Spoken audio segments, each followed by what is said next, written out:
It's May the 3rd. This is I think it's the 51st SOF Community Pod. Give or take, because I'm not very good at counting. But I know we definitely did 20 in 2020, as in the 20-week run during that point in time that cannot be named, really. And then there was been one a month, every month, bar August's. And if someone does the maths quickly for me, who has a more aptitude to maths, I think that's around 50, 51. So yay, it's birthday time. So thank you for being here. I really, really appreciate that. Give us a wave if this is your first time to a community pod. Miss Blakely, hello. Hannah, Fiona, nice to meet you.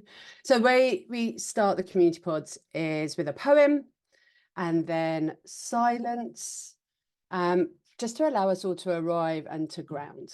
So this is your invitation to sit back, close your eyes if you wish, look out a window, give yourself permission to arrive in the room. And I've turned to the book that we often go to, The Calm Center. And the poem this morning is called Space. Without space, there is no music, only discordant noise. Without space, there is no language, only meaningless sound.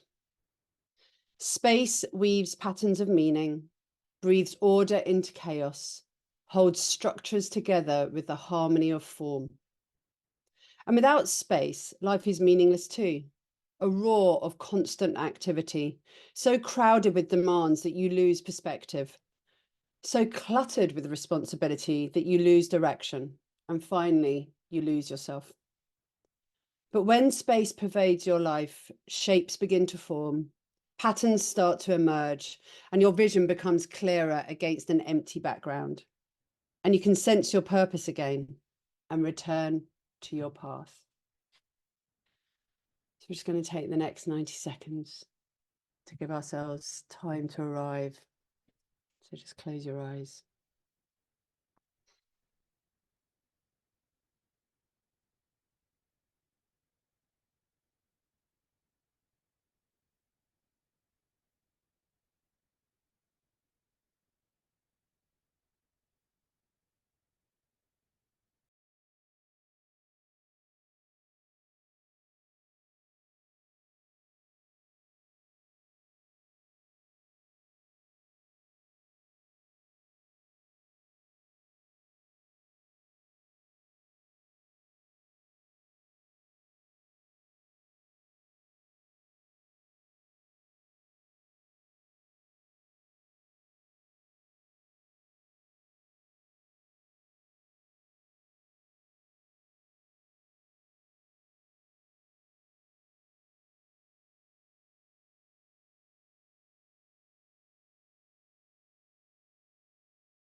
Take a breath, maybe a wiggle and a stretch as you come back into the room. So, welcome to May. Most of us are UK based. There's some Spanish and the Germans on here, I know that, and maybe some other countries, and Irish. But let's be honest, it's been a bit soggy. I don't know who said there's sunshine today in the UK, but I'm not seeing it. I'm just seeing lots of rain. And it is what it is. What am I noticing at this time? I don't know about you, and this is what we're going to talk about today, but I've just found it a really interesting period in my business, in that there's definitely been some endings. There's definitely like on a cusp of a something. and a not too sureness. And then suddenly the diary's gone a bit bonkers and mad. And there's loads of macro influences happening that I'm really curious to talk about with all of you today and hear what's going on for you. But personally, just sitting with a load of endings, which is always shit. And you always know that I'm honest with you. So, hey, we're here again. But it's good to be in my community and to sit with all of you guys and be able to have a good chat today, which is what I'm aiming for. I am going to put some notices up because I normally do everything at the end and I talk about SOF, and I've realized I've got to put some stuff of mine first. So I just want to bring to your attention, some of you know about this already. So I started an experiment about 2 weeks ago and created a WhatsApp group for the SOF community. Now there's lots of WhatsApp groups floating around, and I appreciate you've got to decide whether it's for you or not for you. So the WhatsApp group is all about space for facilitators and trainers. It's a space to ask questions, get connections, meet people that you sometimes talk to on here, and go a little bit deeper. So I'm just going to put, I know you should never do this. I've got Catherine on here going, don't do it. You're going to send them all in an opposite direction. But I'm going to put the link in here now for you, and I'll put it back at the end as well. But if you want to come join, there's 50 odd people there already. So it'd be great to have you there too. And use it as a space, a resource to talk. The other thing, some of you who are actually on this call today sat me down recently and said, why do you never charge for the pods? And I said, well, it's always been free. It's always felt like it's a way to create community and to create connection. And this said person gave me a very stern Nordic look down Zoom and said, yeah, but I feel like I want to say thank you to you. And so she sat me down and she gave me some ideas. So thank you for the stern talking to. And what we came up with my team and her was, if you ever wanted to buy us a coffee to say thanks for what we do in this, there's a link now on our website. You can buy an espresso, an oat flat white, or a tray of coffee to say thanks. It's your choice. And I'm not going to talk about it every time, but it's just to name that it costs us at least 100, 150 pounds every time to do one of these. So in terms of all the social media, the newsletters, my time, that's not including my time. You all know how much you would charge for an hour of space. So that doesn't include my time. And it never will. I just wanted to let you know that is there if you fancy just saying thanks for, if you've been here. Some of you have been here for a while. So putting it out there, it always makes me squirm that I do this, but thank you for the smiles and the claps coming back up. Now, what I'd love to do though, is talk about what the fuck is going on. Anyone, let's get some voices in the room before I start ranting, but I'm really curious to hear what you are all noticing. What are you all noticing in terms of, I think it's more the economics and it's macro stuff at this time, or what is going on in with your clients? Is it easy to win business? Is it slow? Is it fast? Have you got proposals pouring out of your ears? Put your voice in the room so we can all hear. I'm curious. Hi, Kirsty. Hey, Fiona, welcome. Thank you. It's really interesting. My co-founder, so we have a people development business. She saw a post about this community and the topic, and she said, Fiona, get onto this. This is exactly what we are experiencing right now. And it is absolutely, like, we've been going 4.5 years, and in the last kind of 6 to 8 months, we have not experienced such difficulty in nailing clients, and getting the decision process seems to be taking a lot longer for clients to commit. And have you got a felt sense of what it is within the decision making process that's causing the length of time? I think, unfortunately, as many of us will probably know, kind of learning, development, training, coaching often is the line item that gets pushed down when businesses are, cutting costs and looking at their budgets. And so I think they're just being more wary of committing money. And we used to do large scale programs, 6 months, multiple cohorts. And now we're finding they'll go, let's try a masterclass with you, or let's try a little bit of coaching, commit a little bit, see what that leads to. And also people just not getting back after, we send out proposals, even being ghosted, which is just devastating. Like, it is devastating. You put all that work in. The heart that we pour into our proposals. There's a lot of nodding going on around the room if you're not on a grid view. Yes, what are other people noticing? Same. Kate, hey, lovely. Hello. Hey. I think so. We do communications, myself and Claire Fleerackers, who's on the pod. Yeah. And we're trying not to take it personally, because like Fiona, sometimes someone asks for a proposal and you send it over and you put your heart into it and then you don't hear anything back, or it just takes a lot of chasing. So I think the two trends we've noticed, one is things have just really slowed down. Decisions are just getting stuck in the mud. But I think kind of related to that, an insight we've got is budgets seem to be really challenged. And the thing that we've noticed is we often, like lots of people, engage clients when we know it's coming to the end of their half year or the end of the fiscal. Often there's money available, it needs using up before year end, and that has changed. More clients are now saying there's nothing left at year end. And I think that's quite a shift from the last couple of years that we've noticed. Yeah, because they're probably absorbing budgets back into the system, so they're not even saying, oh yeah, we've got spend. Thank you. Who else wants to put a voice in the room, or even put your thoughts in chat as well? What are you noticing from your perspective? It's Amy, and I'd say for me overall definitely seems quieter at the moment.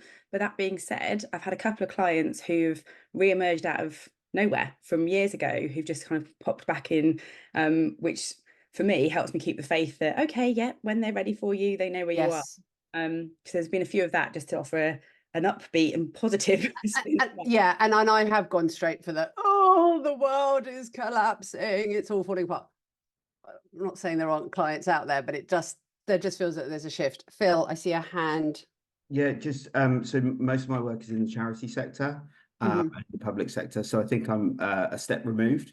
So I'm actually experiencing a really nice bit of growth at the moment. So inquiries are flying in. I'm getting bookings for conferences in the autumn, as well as kind of filling up between now and the summer. So I'm really optimistic.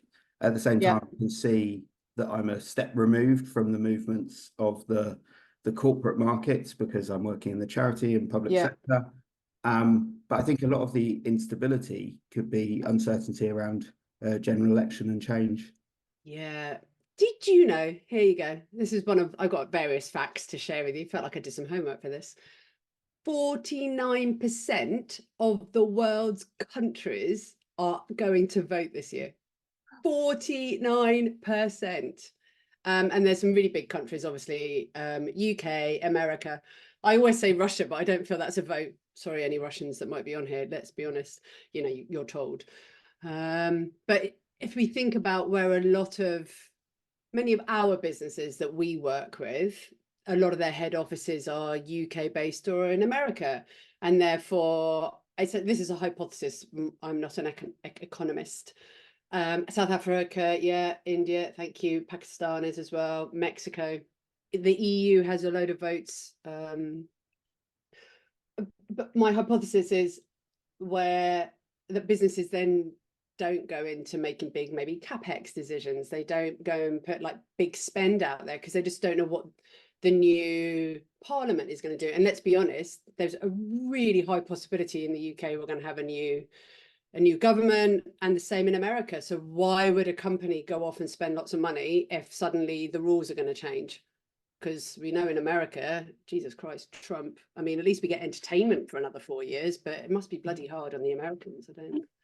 I don't wish it upon them. I'm seeing hands going up. Anita, sorry, your hand went up and then I didn't talk to you. Is she gone? Okay, fine. What else I'm curious. Yeah, Catherine, I was going to ask you if you could put your voice in the room. Hannah, I'll come to you afterwards. And then Faris as well. I'd love to hear about the consulting world from your perspective. Catherine, what are you noticing? I think on one end of the spectrum, and my colleague Leanne's with me today, we've literally just been having this conversation, getting loads of people just browsing. just browsing, I'll download a flyer but not wanting to engage in a conversation. I think we're seeing more of that, aren't we, Anne? And then on the other end of the spectrum, like I've put in the chat box, a lot of our bigger clients, they're going through so much change at the moment. There's loads of mergers and acquisitions. There was a McKinsey report that I spotted a couple of weeks ago that was saying that a lot of mergers and acquisitions stopped, paused, were down following COVID and all of that, and now they're back on the rise. And so when you've got organisations that are going through that massive change, they're like, just leave us alone while we just keep our shit together and through this. And I mean, on the flip side, sometimes you could benefit because they want you to support with change programs and that sort of thing. But there's it definitely feels like there's a lot of we just need to get through this, thank you. We just need to get through. We might be ready to have a conversation. Thank you. And I was talking with another friend, Nicole Duckworth, who some of you know and hear. She and I were talking, and she's great. She's just so observant, and hopefully she's listening to this back, because she said to me, she works with a lot of creative agencies and ad agencies, and they're going through mergers and also sell-offs and redundancies. And so why would a company want to be seen to be investing in learning, coaching, development for their people if they've just made a load of people redundant? Like, how do they justify that? Even though through this room here, looking around, we would probably go, but they would really benefit from some love and some support and some help. Catherine, come back to us. Yeah, build on that, because we had another conversation yesterday about Learning at Work Week. I don't know if anyone else has noticed this, but the rumblings this year, well, they're not there. Like most years, everyone's talking about Learning at Work Week. Yes. And a few examples of that, looking at some of those bigger organisations, there's been like, yeah, we really want to do something because, like you said, we're doing redundancies, we need to look after the people that are still left behind. But then when it comes to it, they just don't have capacity. They're like, still, we haven't got time to do this. We're still looking after the people that need the most help. Yeah, I think that's an interesting word to use, capacity. So it's not necessarily we don't have the budget, we just don't have capacity or bandwidth to do something else, to be there and to think about it. Hannah, I keep seeing your hand waving. Talk to me. No, I think it's so interesting, this conversation, and picking up on some of those threads. I haven't done my homework like you, Kirsty, but I just wonder, I have a bit of a hunch. I just wonder whether we have evolved so far in our digital evolution that we've lost some of the decency that we used to have, that it's much easier to hide in a digital world, like the ghosting. You know, so the behavior that we have on social media and all the other things that we have in our private life are starting, I feel, to invade our professional life as well, where we lose sort of the decency to just respond to people. You know, maybe also I'm thinking that a lot of things are given away for free. When you and I had a conversation about that, Kirsty. Yeah. So, you know, and we do that as well. We give things away for free. And I'm just wondering, even clients that I've had for the last, I mean, I have one client that's consistent for the last 14 years, right? And they would never challenge my costs. But now they expect things for very little or even for free. And I'm like, what happened? And I think there is some sort of underlying cultural movement that I think the digitalization of our society might be responsible for. That's wow, I hadn't thought of that as an angle. Anita's put something interesting in the chat, if you haven't seen it, around AI as well. I think and the sort of drop off of facilitated events. Yeah, I think the advances in AI are going to have a massive impact on us as well. Knowing what, you know, just hearing some of the things, and my coaching clients don't come to talk to me about AI, they come to talk to me about interpersonal issues generally, and career growth. So I very rarely get to hear what people are actually working on, but there's a massive push for around education. Okay. And I think that's going to have a knock-on effect as well to how we offer, we offer, and how we offer things. Definitely. Thank you. Claire, hey. Hi, yeah. No, I was just going to say, and it's just from personal experience, what I've seen is that the last 18 months has been quite a bumper 18 months. It felt we kind of came out of COVID. We were back to our new norm. We were kind of, everyone was kind of like, we need to get on with all this kind of stuff. And now, as you say, with elections and cost of living and that. But I also just wondered if we're comparing it to the last 18 months, which for me felt like a bumper harvest, and whether it's now just kind of, you know, the cycles of life. And in my little dip, and you know, we're comparing it to a bumper. Yeah.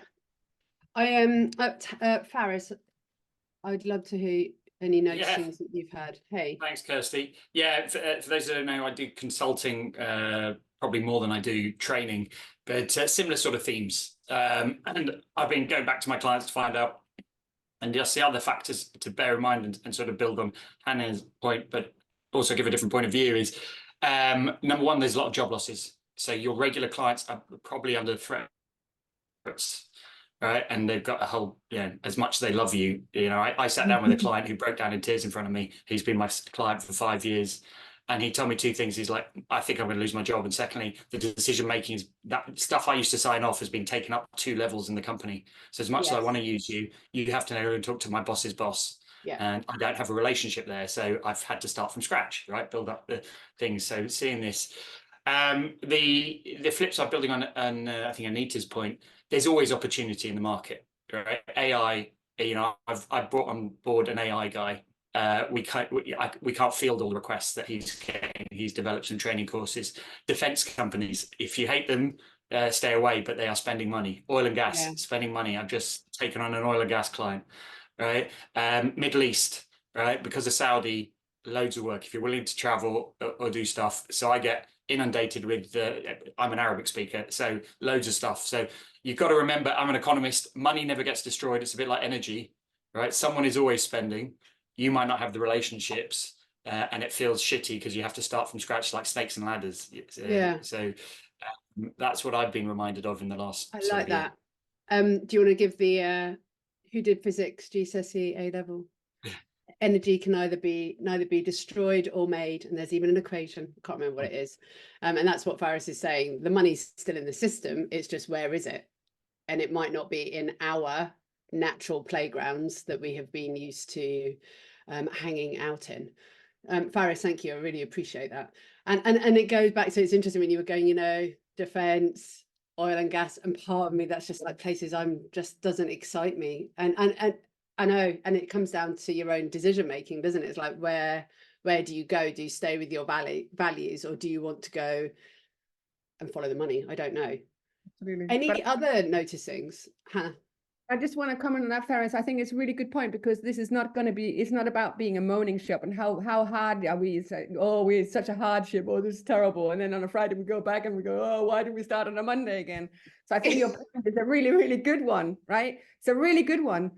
And I also think that, of course, it's frustrating, the situation we're in, but it's also fascinating. And we are facilitators, trainers, learning and development, coaches, consultants, whatever. If anybody can do change, we can, right? Yeah. So I think that's the reason. Yes, it takes energy, but at the end of the day, then we get energy from this community, and we don't feel that we are just in it by ourselves, which can obviously feel. So I think, yeah, good point, Faris. Thanks for that. Thank you. I want to just check in. It makes you happy. We've got some people from some other countries online, so I'm just going to name them and feel free to talk if you wish. Camilla, Suzanne, Jason, who else is out of the UK that wants to just share what they're noticing in their respective countries? Sarah, feel free to put your voices in there and don't wait to be called on. Yeah, thanks. Maybe I can share a little bit. I don't have the impression at the moment, at least with my corporate clients, that they're holding back much. I think the topics have shifted. Where are you, Suzanne, just so people know? Which country? Sorry? Which country? Oh, sorry, Germany. Germany mostly. Sorry. So I think the focus has shifted more from the topics of kind of more. It's more about feedback, I feel. It's more about how to handle difficult conversations. It's more team efficiency, highly productive teams. So I feel it has shifted with the topics that they're looking at and the topics they need. But yeah, keep fingers crossed. So far, no cancellation. Okay, well, that's good. Jason, anything you're noticing in Ireland? I think you just have to be a little bit more creative in what you can provide as opposed to what you normally would do. Is just slightly expand. Like, I'm into sales training, but I've been doing leadership training, and I've also been doing time efficiency and thinking on your feet and other things like that, as opposed to the normal stuff that I would do. So I've just had to be a little bit more creative when I'm speaking with people. But there are also an example. Someone was hammering me in January. I need you, I need you, I need you. And I delivered something, and I put him in and said, yeah, I want to do another workshop. I went, excellent. So I did another proposal, and I have my 12 points of checklist to get back to people. And he's ghosted me. And it's quite frustrating. And he wanted it.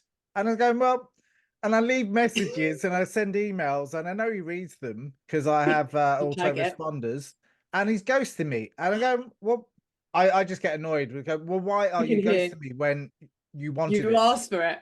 Yeah. If anyone follows me on LinkedIn, want it, just tell me. I'm quite happy, but I will continue because I have a resilient checklist. If I will just space it out, but I'm like a dog with a bone. I just don't give up. Love it. Thank But you. I think it is when you've been in sales, I know Kirsty, you've been in sales, is people give up too easily. Yes. And if you give up after the first or second try, then you've got to continue it. As much as you might feel like you're hammering them, but if you get a decision no, I'd rather have a no than and then I can just move on. But and that's what Beth has just said, Jason, in the chat. She said it's a maybe until it's a no. Yep. Just say no. Some of you follow me on LinkedIn, and a while back I had a good old rant about ghosting. There's a big thread on my LinkedIn about ghosting, and lots of ideas on there. So if you've got the energy, just go back and find it. We're going to have one more conversation, and then I'm going to suggest we do some forward thinking, because it's very easy to sit here and navel gaze. Hello, Zoe. How are you? I'm good, thank you. I'm just reacting to your last response, your comment, Jason. I have a completely different approach. Oh, go on. What's your approach? I don't move towards people who are quiet. I give them more time and space and find they come back. So I think we have to be authentic with who we are. I don't do marketing. I don't do social media. I don't have a presence in those spaces at all. And I guess I just rely on trust and faith, and it works. Like, I'm not sat here without work. Yeah. People do come back, but they come back saying, yeah, you know what, we had a bit of time away, and when we got back together, we realized the impact of that. So can you come back? And that for me is the harmony and the rhythm that I enjoy and that works for me. So yeah, so I just want to offer people another. It's not all go, push. The 12 points, I would be like, whoa, because if somebody did that to me, I would say, back off, mate. And I think it depends. I respect it, but for me, it's a no-go. But it's really good to see there are different ways to do this. Yeah, that's why there are very different ways. And it's not either or, it's not binary. It is and. It's like both are possible and both work, and it's what works for you and the types of clients you're working with is where I'm coming out at. A couple more facts just to demonstrate I've done some homework here. Did you know technically the UK and Japan both hit recession in December 2023? We went into recession in the UK by 0.4%. But a recession is defined by 2 quarters of no growth of GDP not growing. Faris might have a better definition being an economist, but that's what I found and what I was taught. But what I found interesting is it hasn't been made a thing in the media. So I think that's a good thing, because it just says to me they're not sensationalizing it. I think there's other things in the UK that we're also noticing in terms of cost of living. Consumer spend and trend is probably going down. I was talking to someone who runs, there's lots of different sort of alternative boards that exist now. And I was talking to a friend, Gordon, and he used the phrase, stagflation. And I really like that, stagflation, or as in it's stagnant. So there's nothing really happening. And the other one was, if he could spell it, he would go, it's a bit meh out there. And I don't know whether that resonates with some people, just that energy of a bit, like it just doesn't feel like it's buoyant and everyone is happy. Naomi, I saw you come in. Are you here still? Naomi, hello. Are you able to come off mute? I am here. I'm sorry, I'm on my phone. I'm trying to That's all juggle right. a few things. Can you share what you and I spoke about earlier in the week when you were saying? Oh my God, it was so long ago. Oh, it was How are only you last expecting me week. to remember that? I think it Would was you want on me to- Monday or Tuesday. We talked about, you said Tuesday. this reminded you of the early months of COVID. I've been running my own business for 10 years, and I think what's really interesting is that for those of us who've been around the block for a little while, we just know things will come back. So whilst many of our clients are having a little bit of a restructure, I mean, they're going through so much change, and I really feel for many of them, because for some of them it's the first time, for some of them it's the second, third, fourth, fifth, whatever. It doesn't make it any easier, by the way, how many times you end up doing that. But I think that the cycle will come back. So being ready and getting ready for that is really important. Yeah. And we talked, I made a flippant comment about a bit like COVID, you know, the first 6 weeks of that. Number one, I was trying to work out how to do homeschooling, but all my clients went, oh no, we can't do anything online, virtual, whatever. And I'm like, I've been working virtually for 20 years. But the first 6 weeks of that, everyone was a bit uncertain and not sure about what they were doing. And then all of a sudden, the rush came back again, and they kind of went, oh, actually, we need to do stuff for our people. And I don't know that we'll have the same experience now, but really, I think it's important as facilitators, coaches, consultants, however you define yourself, to know that it will come back.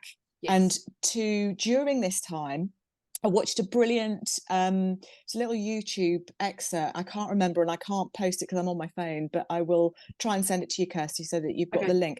A guy called Chris Hunsaker, who I was a colleague of when I was doing some work with an automotive organisation, then posted something on YouTube about, here's your 10 points to kind of surviving this time as a facilitator, et al. Okay. And one of the things that he said was, you need to keep practicing your craft.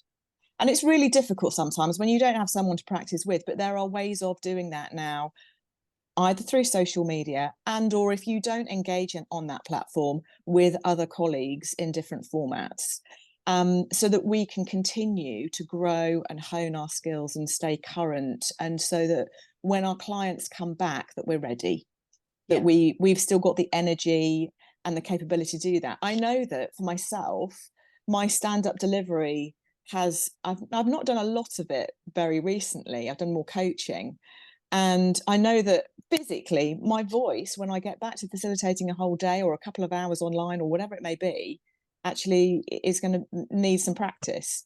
So I need to start doing more talking to people, I think. Anyway, that's enough from me. Can you drop the name of the guy in the chat, and I'm going to try and find him. What I'm going to suggest we do now is we're going to go into breakout rooms, into threes, and I'd love to build on the conversation that Naomi's just started. It's like, look, so what? Like, we can sit here and we can hypothesize, we can talk about what it's all like, and we can moan and groan, but what are you going to do? Like, what can you be doing at this time if you know you've got a bit of white space in your diary? What can you be doing at this time to be talking with your clients? What are you doing? So we're in groups of 3, so feel free to share ideas, to like put your voice in the room, because I think it's just really useful just to talk it out loud and talk things through. I've just seen a couple of the rooms. There's gonna be some good conversations floating around. So I'm gonna open the rooms now.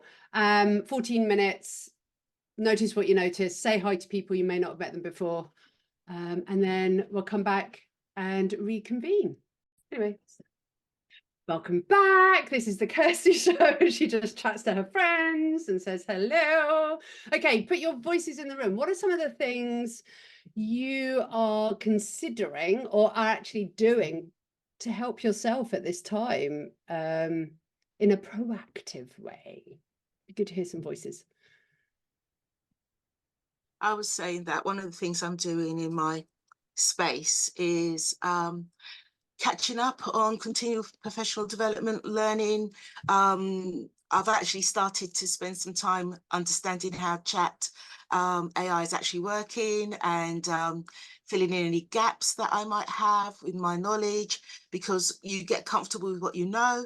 So sometimes you have to go outside your comfort to find out what's going on outside, since you've been locked down in a contract or something. So that's what I've been doing. Lovely, thank you. That's a really good use of time and space. Other thoughts? Camilla? So I'm rethinking my strategy, because it is quieter for me now. But somebody wrote in the comments something that really resonated, and I think that might have been Phil, that we used to talk about how busy we are and how we need space to think. I'm really enjoying the space to think, I have to say, because it was kind of in my mind that my strategy was not a very clever one, because I had a lot of eggs in one basket. And I knew that, but I was too busy to do something about it. And now, like the client decided to take everything in-house and not outsource the training anymore. So I knew it was going to happen at some point, but now that it's happened, I finally have the space to rethink my strategy and perhaps approach things in a different way. Yeah. And as scary as it is, that there are parts of it I'm really enjoying. And I'm learning from it. And I'm hoping to emerge wiser. So Phil and I were just talking as well about, are we creating our own realities in some respects? So I just started a book called The Expectation Effect, and by David Roberts, and it's from a scientific perspective of, you create your reality. So if you expect something to happen, guess what? It will. And for coaches amongst you, beliefs, limiting beliefs, you are what you think, etc., etc. And Phil just said, do you think we need to be careful that we're not creating this reality for ourselves, and therefore we are seeing the not so good versus the possibility? And I was also thinking, I know there's some people who've joined the call today who are very new to this world, in terms of maybe have just left the corporate space and might be sitting in a space where it feels very silent, or there's a lot of space, and you might be going, I don't want a lot of space, whereas some of us are going, we're quite happy with it.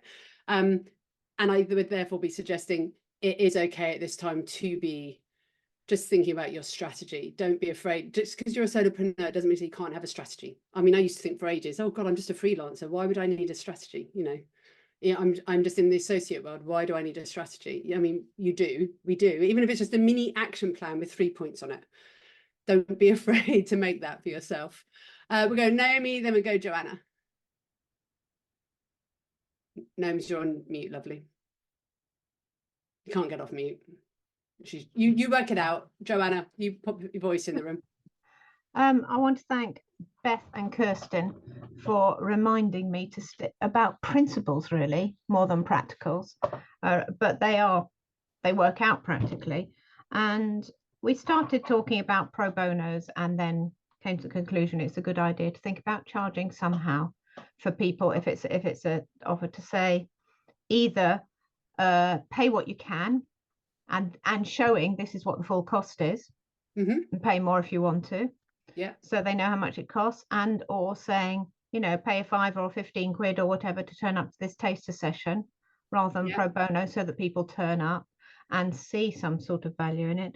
But the principles that I really come away with is what gives me energy. So don't follow the money. Don't think, oh, I'm going to go into this big corporation because there'll be loads of money. There's no point, because I won't show up as my best self.